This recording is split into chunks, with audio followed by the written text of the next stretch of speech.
Hello बच्चों, कैसे हो आप सब। उम्मीद है सब अच्छे होंगे, आप सबों की पढ़ाई भी अच्छी चल रही होगी। आज हम लोग इस सेशन में समझेंगे निर्देशांक ज्यामिति के बारे में। इसके पहले हम इंट्रोडक्शन टू ग्राफ से परिचय से संबंधित एक वीडियो बना चुके हैं, जिसमें इसका बेसिक कंसेप्ट, किसी भी ग्राफ को खींचने के लिए उसका जो बेसिक कंसेप्ट है उसकी जानकारी दी गई थी। आज हम लोग इसमें जानेंगे कि ग्राफ खींचने के लिए जो आवश्यक पॉइंट है, अगर 2 पॉइंट आपको मिल जाए तो आप किसी भी समीकरण का, किसी भी इक्वेशन का ग्राफ खींच सकते हैं। तो सबसे पहले ज़रूरी ये है कि आप पॉइंट को कैसे लोकेट करेंगे। कोई भी पॉइंट अगर आपको मिल जाए तो उसको ग्राफ पेपर पर कैसे लोकेट करेंगे, थोड़ी सी जानकारी इसमें दे देना चाहता हूँ कि किसी भी पॉइंट को लोकेट करने के लिए आपको 2 एक्सिस की आवश्यकता होती है, एक हॉरिजॉन्टल एक्सिस, एक और दूसरा वर्टिकल एक्सिस। ये जो हॉरिजॉन्टल है, क्षैतिज है, उसको एक्स एक्सिस कहते हैं, और ये ऊर्ध्वाधर रेखा जो है, इसके ऊपर जो लंबवत है, उसको हम लोग वाई एक्सिस कहते हैं। ये फर्स्ट क्वाड्रेंट है, ये सेकंड क्वाड्रेंट है, ये थर्ड क्वाड्रेंट है, ये फोर्थ क्वाड्रेंट है। क्योंकि ये जो 2 लाइन है, ये पूरे तल को, इस पूरे सरफेस को 4 भागों में विभाजित करती है। तो ये फर्स्ट क्वाड्रेंट, ये सेकंड क्वाड्रेंट, ये थर्ड क्वाड्रेंट, ये फोर्थ क्वाड्रेंट। ठीक है। अब नेक्स्ट आगे हम लोग देखेंगे कि ये जो पॉइंट दिया हुआ है उसको हम लोग कैसे लोकेट करेंगे। लेकिन इसके पहले एक बात, कि जो पहला वीडियो मेरा बना हुआ है इंट्रोडक्शन टू ग्राफ का परिचय, उसको अवश्य देख लेना, क्योंकि उसको देखने के बाद ही ये बढ़िया से आप लोगों को समझ में आएगा। ठीक है। तो ये मेरा दूसरा वीडियो उसी से रिलेटेड है, ये है निर्देशांक ज्यामिति, और ये चैप्टर बहुत इम्पॉर्टेंट है क्योंकि ये क्लास 8 से शुरू होता है, 8, 9, 10, 11, 12, और इन सभी क्लास में इसका यूज है, इससे संबंधित क्वेश्चन आता है। ठीक है। तो हम लोग चलते हैं और समझते हैं कि ये जो पॉइंट्स हमारा दिया हुआ है उसको हम कैसे लोकेट करेंगे। अगर आपको पॉइंट्स लोकेट करने के लिए आ जाएगा, आपको दिखाने आ जाएगा कि अमुक जो बिंदु है कहाँ है, तो आपका ग्राफ खींचना बिल्कुल आसान हो जाएगा, वो 90% काम आपका हो जाएगा। ठीक है। तो सबसे पहले हम लोग चलते हैं, पहला ये जो बिंदु दिया हुआ है 1 और 3, वो कहाँ होगा। आप ध्यान दीजिए कि ये जो फर्स्ट क्वाड्रेंट है, प्लस प्लस, इसका साइन प्लस प्लस है, तो एक जो होता है, ध्यान दीजिएगा, इसमें x, ये पॉइंट से हम लोग तुलना करते हैं, x और y, इससे तुलना करते हैं। तो x की जगह 1 है और y की जगह 3 है। यहाँ पर x का मान 1 है और x के मान को हम लोग भुज कहते हैं, एब्सिसा कहते हैं, और y के मान को जो होता है उसको कोटि कहते हैं, इंग्लिश में उसको ऑर्डिनेट कहते हैं। ठीक है। तो x के जगह कितना वैल्यू है, 1 है। अब x एक्सिस में जाइए, x एक्सिस में आप देखिए कि 1 कहाँ है, तो 1 इस पॉइंट पर है। तो इस पॉइंट पर अगर 1 है तो आप यहाँ पर एक लाइन खींच दीजिए, ऊपर भी और नीचे भी लाइन खींच दीजिए। ऐसे आप स्केल के सहायता से आप लोग खींच सकते हैं कॉपी में। तो एक स्केल हम ले लेते हैं और स्केल के सहायता से इसको हम लोग खींचते हैं।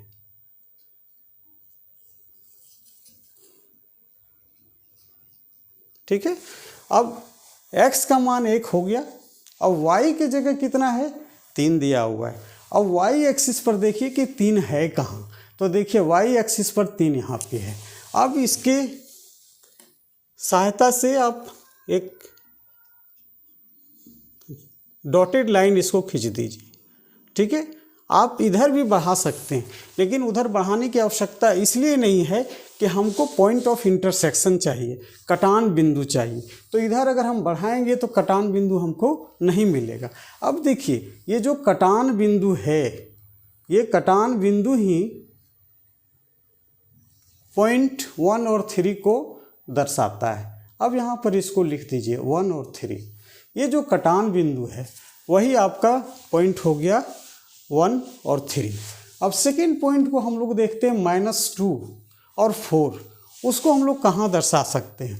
तो x की जगह क्या है, ये -2 है। तो x की जगह -2 है तो x एक्सिस में देखिए -2 कहाँ है, तो ये यहाँ पर है। अब यहाँ पर है तो इसको आप लोग इसको ऐसे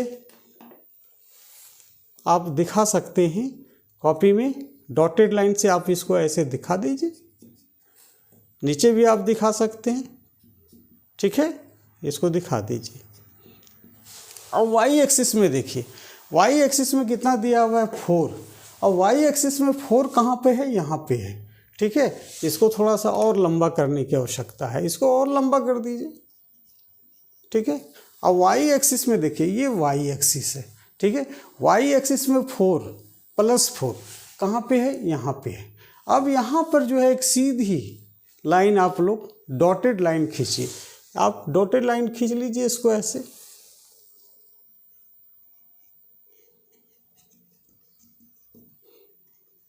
ठीक है। अब ये जो पॉइंट है, पॉइंट ऑफ इंटरसेक्शन, यही पॉइंट आपको दिखाता है -2 और 4 को। ये क्या हो गया, -2 और 4, ठीक है। अब नेक्स्ट पॉइंट हम लोग देखते हैं -2 और -3। तो -2 जो है वो x एक्सिस का मान है और -3 y एक्सिस का मान है। तो x = यहाँ पर कितना हो गया, -2। तो x = अगर -2 वहाँ पे है तो x एक्सिस में आपको देखना है कि -2 कहाँ है। तो देखिए -2 यहाँ पे है, ठीक है। ये लाइन तो हम लोग खींच चुके हैं और थोड़ा सा इसको आगे बढ़ा देंगे हम लोग, चलिए ठीक है। अब देखिए ये -2 है x का मान और y की जगह है -3। अब -3 कहाँ है उसको देखना, y एक्सिस पर -3 कहाँ है इसको देखना है। तो y एक्सिस ये है देखिए, और इसमें -3 कहाँ है, तो ये देखिए आपका -3 है, ठीक है। अब यहाँ पर आप डॉटेड लाइन बनाइए इसको इसी तरह से,